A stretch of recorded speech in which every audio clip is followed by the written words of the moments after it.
দেখছস বাংলাদেশের মানচিত্র, ওখানে তোর আঙ্গুল যেখানে গিয়ে পড়বে সে জেলার মানুষ এই R15 বাইকটা পাবে।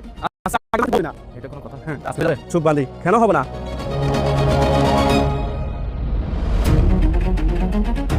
জয়পুরহাট জয়পুরহাটে বাইক দিচ্ছি আমরা। হ্যাঁ ভালো হয়েছে, জয়পুরহাট আমার শ্বশুর।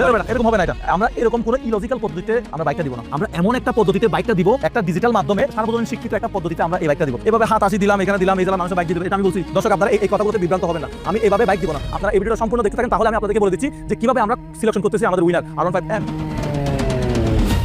ও ভাই, এত স্পিডে এত গতিতে সাবস্ক্রাইবার বাড়তেছে বলার মতো না। ও মাই গড, আরো বাড়তেছে এখন। Yes yes yes yes yes yes. ও ভাই, মাথা নষ্ট, ম্যান, সাবস্ক্রাইবার বেড়ে যাচ্ছে। আমার ভিডিও কে দেখে? আমাদের হয়ে গেছে অলরেডি 4 মিলিয়নের কাছাকাছি সাবস্ক্রাইব। আমরা দিয়ে দিব এই বাইকটা। কার করে যাচ্ছে? কার ঈদের আনন্দ হচ্ছে দ্বিগুণ, 3 গুণ, 4 গুণ, 5 গুণ। যে কারণে আপনি এই বাইকটি পেতে পারেন, সেটা অলরেডি আমরা 5 তারিখ দুপুরে 2টায় যে ভিডিওটা আপলোড করছি সেই ভিডিও